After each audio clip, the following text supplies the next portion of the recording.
ನಮಸ್ಕಾರ ಬಂಧುಗಳೇ, ಮುಕ್ತಧ್ವನಿಗೆ ಸ್ವಾಗತ ಸುಸ್ವಾಗತ. ವಾರ್ತಾ ಮತ್ತು ಸಾರ್ವಜನಿಕ ಸಂಪರ್ಕ ಇಲಾಖೆ ವಿಜಯಪುರ ಹಾಗೂ ಬಿ.ವಿ. ದರ್ಬಾರ್ ಮಹಾವಿದ್ಯಾಲಯದ ಸಂಯುಕ್ತ ಆಶ್ರಯದಲ್ಲಿ ನಗರದ ವಾರ್ತಾ ಮತ್ತು ಸಾರ್ವಜನಿಕ ಸಂಪರ್ಕ ಇಲಾಖೆ ಕಚೇರಿ ಸಭಾಂಗಣದಲ್ಲಿ ಪತ್ರಿಕೋದ್ಯಮ ವಿದ್ಯಾರ್ಥಿಗಳಿಗೆ ಹಮ್ಮಿಕೊಂಡ ಮಾಧ್ಯಮ ಕಾರ್ಯಾಗಾರವು ಅರ್ಥಪೂರ್ಣವಾಗಿ ಜರುಗಿತು. ಕಾರ್ಯಕ್ರಮವನ್ನು ಉದ್ದೇಶಿಸಿ ಪ್ರವಾಸೋದ್ಯಮ ಇಲಾಖೆ ಉಪನಿರ್ದೇಶಕ ಮಲ್ಲಿಕಾರ್ಜುನ್ ಭಜಂತ್ರಿ ಅವರು ಮಾತನಾಡಿ, ವಿದ್ಯಾರ್ಥಿಗಳು ಸತತ ಅಧ್ಯಯನಶೀಲತೆ ರೂಢಿಸಿಕೊಳ್ಳುವ ಮೂಲಕ ತಮ್ಮ ಜೀವನವನ್ನು ಸುಂದರವಾಗಿಸಿಕೊಳ್ಳಬೇಕು. ನಿರಂತರ ಕಲಿಕೆಯಿಂದ ಅಧ್ಯಯನಶೀಲರಾಗುವುದರೊಂದಿಗೆ ಉತ್ತಮ ಗುರಿಯನ್ನಿಟ್ಟುಕೊಂಡು ಉನ್ನತ ಸ್ಥಾನ ಪಡೆಯುವ ಮೂಲಕ ವಿದ್ಯಾರ್ಥಿಗಳು ಭವಿಷ್ಯದಲ್ಲಿ ಸಮಾಜಕ್ಕೆ ತಮ್ಮ ಕೊಡುಗೆ ನೀಡಬೇಕೆಂದು ಸಲಹೆ ನೀಡಿದರು. ವಿಜಯವಾಣಿ ದಿನಪತ್ರಿಕೆಯ ಪತ್ರಕರ್ತ ಪರಶುರಾಮ್ ಬಾಶಿ ಅವರು ಮಾತನಾಡಿ, ಮಾಧ್ಯಮ ಎಂದರೆ ಮಾಹಿತಿ, ಮನರಂಜನೆ ಹಾಗೂ ಶಿಕ್ಷಣದ ಕುರಿತು ಮಾಹಿತಿಯನ್ನು ಕನ್ನಡಿಯ ರೀತಿಯಲ್ಲಿ ಜನರಿಗೆ ಮುಟ್ಟಿಸುವ ಕೌಶಲ್ಯವಾಗಿದೆ. ಸತತ ಅಧ್ಯಯನ, ಪ್ರತಿ ವಿಷಯವನ್ನು ಅರಿತುಕೊಳ್ಳುವ ಹಂಬಲ, ಇಚ್ಛಾಶಕ್ತಿಯೊಂದಿಗೆ ಈ ಕೌಶಲ್ಯಗಳನ್ನು ರೂಢಿಸಿಕೊಂಡಲ್ಲಿ ಭವಿಷ್ಯದಲ್ಲಿ ವಿಪುಲ ಅವಕಾಶಗಳು ದೊರೆಯುತ್ತವೆ ಎಂದು ತಿಳಿಸಿದರು. ಸ್ವಾತಂತ್ರ್ಯ ಸಂಗ್ರಾಮದಲ್ಲಿ ಮಾಧ್ಯಮ ಅತ್ಯಂತ ಪರಿಣಾಮಕಾರಿಯಾಗಿ ಕಾರ್ಯನಿರ್ವಹಿಸಿದೆ. ಮಾಧ್ಯಮ ಕ್ಷೇತ್ರ ಎಲ್ಲ ರಂಗಗಳಲ್ಲೂ ಇದೆ. ಬರವಣಿಗೆಯಲ್ಲಿ ಚಿಂತನೆಗಳು ಮೆರವಣಿಗೆಯಾಗಬೇಕು. ಮಾಧ್ಯಮ ಕ್ಷೇತ್ರವನ್ನು ಪ್ರಾಯೋಗಿಕವಾಗಿ ಕಲಿಯಬೇಕು. ಅರ್ಹತೆ ಗಳಿಸಿದರೆ ಅವಕಾಶಗಳು ನಮ್ಮನ್ನು ಹುಡುಕಿಕೊಂಡು ಬರುತ್ತವೆ. ಯಾವುದೇ ಸಾಮಾಜಿಕ ಸುಧಾರಣೆಗೆ ಮಾಧ್ಯಮ ಪಾತ್ರ ಅತ್ಯಂತ ಮಹತ್ವದಾಗಿದೆ. ಮಾತಿನ ಶೈಲಿ ಕರಗತ ಮಾಡಿಕೊಳ್ಳಬೇಕು. ನಿರಂತರ ಕಲಿಯುವಿಕೆ ರೂಢಿಸಿಕೊಳ್ಳಬೇಕು.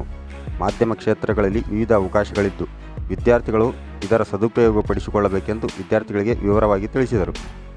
ಬಿ.ವಿ. ದರ್ಬಾರ್ ಪದವಿ ಮಹಾವಿದ್ಯಾಲಯದ ಪ್ರಾಚಾರ್ಯರಾದ ಜಿ.ಎಚ್. ಮನೋಹರ್ ಅವರು ಮಾತನಾಡಿ, ಪತ್ರಿಕೆಗಳನ್ನು ಓದುವ ಗುಣ ಬೆಳೆಸಿಕೊಳ್ಳಬೇಕು, ಸಮಯ ಪ್ರಜ್ಞೆ ರೂಢಿಸಿಕೊಳ್ಳಬೇಕು.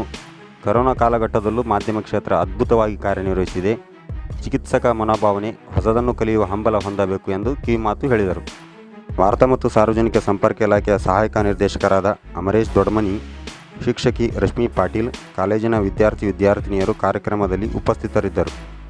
ಜಿಲ್ಲಾ ಉಸ್ತುವಾರಿ ಸಚಿವ ಡಾಕ್ಟರ್ ಎಂ.ಬಿ. ಪಾಟೀಲ್, ಜಿಲ್ಲಾ ಪ್ರವಾಸ ವ್ಯವಹಾರ, ಬೃಹತ್ ಮತ್ತು ಮಧ್ಯಮ ಕೈಗಾರಿಕೆ ಹಾಗೂ ಮೂಲಸೌಲಭ್ಯ ಅಭಿವೃದ್ಧಿ ಖಾತೆ ಹಾಗೂ ವಿಜಯಪುರ ಜಿಲ್ಲಾ ಉಸ್ತುವಾರಿ ಸಚಿವರಾದ ಡಾಕ್ಟರ್ ಎಂ.ಬಿ. ಪಾಟೀಲ್ ಅವರು ಮಾರ್ಚ್ 8 ಹಾಗೂ 9ರಂದು ವಿಜಯಪುರ ಜಿಲ್ಲಾ ಪ್ರವಾಸ ಕೈಗೊಂಡು ವಿವಿಧ ಕಾರ್ಯಕ್ರಮಗಳಲ್ಲಿ ಭಾಗವಹಿಸಲಿದ್ದಾರೆ.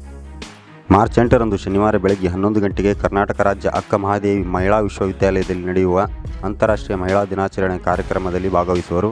ಸಂಜೆ 4 ಗಂಟೆಗೆ ಧಾರವಾಡ ಜಿಲ್ಲೆಗೆ ಪ್ರಯಾಣ ಬೆಳೆಸಿ ರಾತ್ರಿ 11:30ಕ್ಕೆ ಧಾರವಾಡ ಜಿಲ್ಲೆಯ ಪ್ರವಾಸದಿಂದ ವಿಜಯಪುರಕ್ಕೆ ಆಗಮಿಸಿ ವಾಸ್ತವ್ಯ ಮಾಡಲಿದ್ದಾರೆ. ಮಾರ್ಚ್ 9ರಂದು ಭಾನುವಾರ ಬೆಳಗ್ಗೆ 11 ಗಂಟೆಗೆ ಜಿಲ್ಲೆಯ ಬಬಲೇಶ್ವರ ತಾಲೂಕಿನ ಚಿಕ್ಕಗಲಗಲಿಯ ಕೆ.ಎಚ್. ಪಾಟೀಲ್ ಸಭಾಭವನದಲ್ಲಿ ನಡೆಯುವ ಕೆ.ಎಚ್. ಪಾಟೀಲ್ ಜನ್ಮದಿನೋತ್ಸವ ಹಾಗೂ ನಂದಿ ಕಾರ್ಖಾನೆಯ ಹೊಸ ಷೇರುಗಳ ಬಿಡುಗಡೆ ಸಮಾರಂಭದಲ್ಲಿ ಭಾಗವಹಿಸಲಿದ್ದಾರೆ ಎಂದು ಪ್ರಕಟಣೆ ತಿಳಿಸಿದೆ. ಇಂಥ ಮತ್ತಷ್ಟು ಸ್ವಾರಸ್ಯಕರವಾದ ವರದಿಗಳು, ವಿಶೇಷ ಸುದ್ದಿಗಳಿಗಾಗಿ ಮುಕ್ತಧ್ವನಿ ಚಾನೆಲ್ ನೋಡುತ್ತಾ ಇರಿ. ಮುಂದಿನ ವಿಡಿಯೋದಲ್ಲಿ ಮತ್ತೆ ಸಿಗೋಣ. ಜೈ ಹಿಂದ್, ಜೈ ಕರ್ನಾಟಕ, ಜೈ ಕನ್ನಡಿಗ. ಧನ್ಯವಾದಗಳು.